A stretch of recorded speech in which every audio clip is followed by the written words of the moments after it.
ನಮಸ್ಕಾರ. ವಿಮಾನದಲ್ಲಿ ಹಾರೋದು ಅಂದ್ರೆ ಅದು ಕೆಲವರಿಗೆ ಪ್ರಯಾಣ ಮಾತ್ರವಲ್ಲ, ಅದೊಂದು ಜೀವಮಾನದ ಕನಸು. ಅಂತಹ ಕನಸನ್ನ ನನಸು ಮಾಡಿದ್ದು ಇಂಡಿಗೋ ಅನ್ನೋ ವಿಮಾನಯಾನ ಸಂಸ್ಥೆ. ವಿಮಾನಯಾನ ಕೇವಲ ಶ್ರೀಮಂತರಿಗೆ ಮಾತ್ರ ಅನ್ನೋ ಮಾತನ್ನ ಸುಳ್ಳು ಮಾಡಿದ್ದು ಇದೇ ಇಂಡಿಗೋ ಸಂಸ್ಥೆ. ಆದ್ರೆ ಈ ವಿಮಾನ ಸಂಸ್ಥೆ ಈಗ ಪ್ರಯಾಣಿಕರ ನಂಬಿಕೆಯನ್ನ ಕಳ್ಕೊಳ್ತಾ ಇದೆ. ಇವತ್ತು ಟಿಕೆಟ್ ಪಡೆದ ಪ್ರಯಾಣಿಕರು ಏರ್ಪೋರ್ಟ್ ನಲ್ಲಿ ಪರದಾಡೋ ಪರಿಸ್ಥಿತಿ ಬಂದಿದೆ. ಈ ಅಚ್ಚರಿಯ ಬೆಳವಣಿಗೆಗೆ ಕಾರಣ ಏನ್ ಗೊತ್ತಾ? ಇಲ್ಲಿದೆ ಒಂದು ವಿಶೇಷ ವರದಿ. ಇದು ಇಂಡಿಗೋ ಬಿತ್ತು ಗುಂಡಿಗೆ ವಿಶೇಷ ಕಾರ್ಯಕ್ರಮ. ನಾನು ಅಕ್ಷತಾ ಕುಲಕರ್ಣಿ.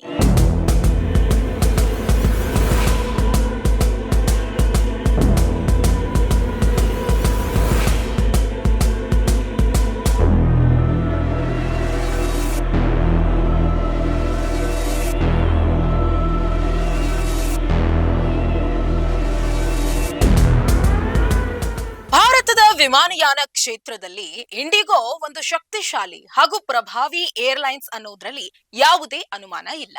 ಅತಿ ಕಡಿಮೆ ದರದಲ್ಲಿ ವಿಮಾನ ಪ್ರಯಾಣಕ್ಕೆ ಅವಕಾಶ ಮಾಡಿಕೊಟ್ಟ ಸಂಸ್ಥೆ ಈಗ ಅನೇಕ ಸವಾಲುಗಳನ್ನ ಎದುರಿಸ್ತಾ ಇದೆ. ಇಂಡಿಗೋ ಏರ್ಲೈನ್ಸ್ ಅನ್ನ 2006ರಲ್ಲಿ ಹಿರಿಯ ಉದ್ಯಮಿ ರಾಹುಲ್ ಭಾಟಿಯಾ ಮತ್ತು ಅಮೆರಿಕದ ಉದ್ಯಮಿ ರಾಕೇಶ್ ಗಂಗ್ವಾಲ್ ಅವರು ಸೇರಿ ಸ್ಥಾಪಿಸಿದ್ರು. ಮಧ್ಯಮ ವರ್ಗದ ಜನರಿಗೆ ವಿಮಾನ ಪ್ರಯಾಣವನ್ನ ಸುಲಭವಾಗಿ ಕೈಗೆಟುಕುವಂತೆ ಮಾಡುವುದು ಇವರ ಮುಖ್ಯ ಗುರಿಯಾಗಿತ್ತು.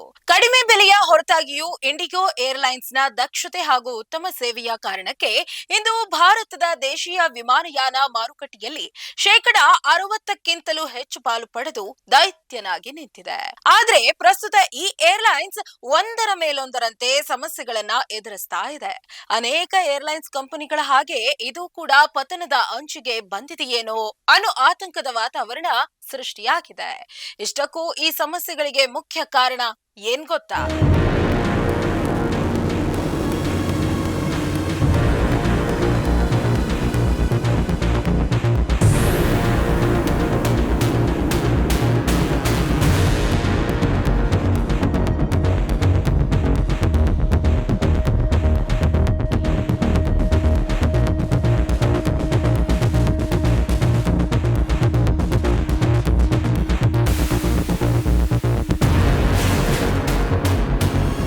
ಸದ್ಯಕ್ಕೆ ಇಂಡಿಗೋ ಎದುರಿಸ್ತಾ ಇರುವ ಅತಿ ದೊಡ್ಡ ಸಮಸ್ಯೆ ಅಂದ್ರೆ ಅದು ವಿಮಾನಗಳಲ್ಲಿ ಬಳಸುವ ಪ್ರಾಟ್ ಮತ್ತು ವೈಟ್ನಿ ಇಂಜಿನ್ಗಳಿಗೆ ಸಂಬಂಧಿಸಿದ್ದಾಗಿದೆ. ಇಂಡಿಗೋ ಬಳಸುವ ಹೊಸ ತಲೆಮಾರಿನ ಏರ್ಬಸ್ A320neo ವಿಮಾನಗಳಲ್ಲಿ ಈ ಇಂಜಿನ್ಗಳನ್ನ ಅಳವಡಿಸಲಾಗಿದೆ. ಆದ್ರೆ ಈ ಇಂಜಿನ್ಗಳ ವಿನ್ಯಾಸದಲ್ಲಿ ಸಾಕಷ್ಟು ದೋಷಗಳು ಕಂಡುಬಂದಿದೆ. ಇಂಜಿನ್ ಪ್ರಮುಖ ಭಾಗಗಳು, ವಿಶೇಷವಾಗಿ ಹೈ ಪ್ರೆಷರ್ ಟರ್ಬೈನ್ ಬ್ಲೇಡ್ಗಳು ಪದೇ ಪದೇ ವಿಫಲವಾಗ್ತಾ ಇವೆ. ಈ ಸಮಸ್ಯೆ ಕೇವಲ ಇಂಡಿಗೋಗೆ ಮಾತ್ರ ಸೀಮಿತವಾಗಿಲ್ಲ.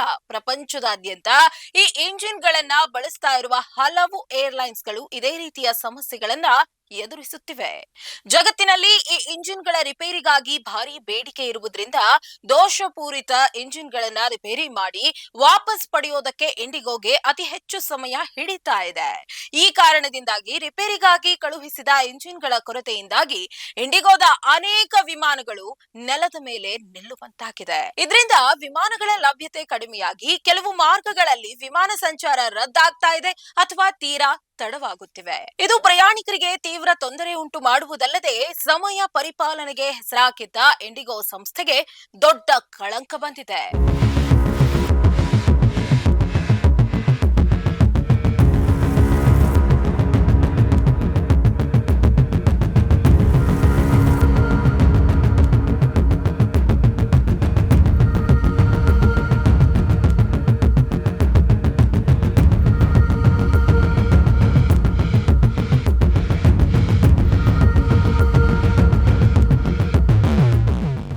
ಜೊತೆಗೆ ಇಂಡಿಗೋ ಪ್ರಸ್ತುತ ಎದುರಿಸ್ತಾ ಇರುವ ಮುಖ್ಯ ಸವಾಲುಗಳಲ್ಲಿ ಒಂದು ಅನುಭವಿ ಪೈಲಟ್ಗಳ ಕೊರತೆಯೂ ಮುಖ್ಯವಾಗಿದೆ.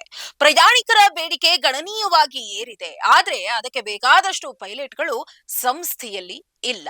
ಹೊಸ ಪೈಲಟ್ಗಳನ್ನ ತರಬೇತಿ ನೀಡಿ ಕೆಲಸಕ್ಕೆ ತೆಗೆದುಕೊಳ್ಳುವ ಪ್ರಕ್ರಿಯೆ ಸಾಕಷ್ಟು ಸಮಯ ತೆಗೆದುಕೊಳ್ಳುವುದರಿಂದ ಇಂಡಿಗೋದಂತಹ ದೊಡ್ಡ ಏರ್ಲೈನ್ಸ್ಗಳು ತಮ್ಮಲ್ಲಿ ಲಭ್ಯವಿರುವ ಸಿಬ್ಬಂದಿಯ ಮೇಲೆಯೇ ಹೆಚ್ಚಿನ ಅವಲಂಬನೆ ಮಾಡಬೇಕಾಗಿದೆ. ಇದು ಅಂತಿಮವಾಗಿ ಪೈಲಟ್ಗಳ ಮೇಲೆ ಕೆಲಸದ ಒತ್ತಡವನ್ನ ಹೆಚ್ಚಿಸಿದ್ದಲ್ಲದೆ ವಿಮಾನಗಳ ಸಂಚಾರದಲ್ಲಿ ವಿಳಂಬಗಳಿಗೂ ಕಾರಣವಾಯಿತು. ಇದರ ಜೊತೆಗೆ ಇತ್ತೀಚೆಗೆ ನಾಗರಿಕ ವಿಮಾನಯಾನ ಮಹಾನಿರ್ದೇಶನಾಲಯ ಪೈಲಟ್ಗಳ ಕೆಲಸದ ಅವಧಿ ಮತ್ತು ವಿರಾಮದ ಅವಧಿ ಕುರಿತು ಕಟ್ಟುನಿಟ್ಟಿನ ಹೊಸ ನಿಯಮ ಮಾಡಿದ್ದು ಸಮಸ್ಯೆಗೆ ಕಾರಣವಾಗಿದೆ. ಸರ್ಕಾರ ಒಳ್ಳೆಯ ಉದ್ದೇಶದಿಂದಲೇ ಪೈಲಟ್ಗಳ ಸುರಕ್ಷತೆ ಮತ್ತು ದಕ್ಷತೆಯನ್ನ ಖಚಿತಪಡಿಸಿಕೊಳ್ಳಲು ಈ ನಿಯಮಗಳನ್ನ ಜಾರಿಗೆ ತಂದಿದೆ.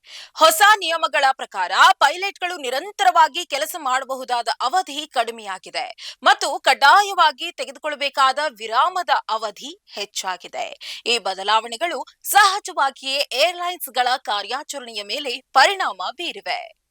ನಿರ್ದಿಷ್ಟವಾಗಿ ಹೇಳೋದಾದ್ರೆ ಒಂದು ವಿಮಾನವನ್ನ ನಿಗದಿತ ಸಮಯದವರೆಗೆ ಹಾರಾಟ ಮಾಡಲು ಈಗ ಮತ್ತಷ್ಟು ಪೈಲಟ್ಗಳ ಅಗತ್ಯವಿದೆ. ಒಟ್ಟಾರೆಯಾಗಿ ಈ ಸಮಸ್ಯೆಗಳು ತಕ್ಷಣ ಸರಿ ಹೋಗದಿದ್ರೆ ಕಂಪನಿ ಮುಳುಗಿ ಹೋಗಬಹುದು ಅನ್ನೋ ಅಭಿಪ್ರಾಯಗಳು ಕೇಳಿ ಬರ್ತಾ ಇವೆ. ಇಂಡಿಗೋ ಆದಷ್ಟು ಬೇಗ ಮತ್ತೆ ಮೊದಲಿನ ಹಾಗೆ ಜನಗಳಿಗೆ ಉತ್ತಮ ಸೇವೆ ಕೊಡಲಿ ಅನ್ನೋದಷ್ಟೇ ನಮ್ಮ ಹಾರೈಕೆ. ಇದಾಗಿತ್ತು ಈ ಕ್ಷಣದ ವಿಶೇಷ ವರದಿ. ಇಂಡಿಗೋ ಬಿತ್ತು ಗುಂಡಿಗೆ. ವಿಷಯ ವಿಶೇಷತೆ ವಿಶ್ಲೇಷಣೆಗಳಿಗಾಗಿ ಸದಾ ಗಮನಿಸಿ ಬಿಬಿ ನ್ಯೂಸ್ ಕನ್ನಡ.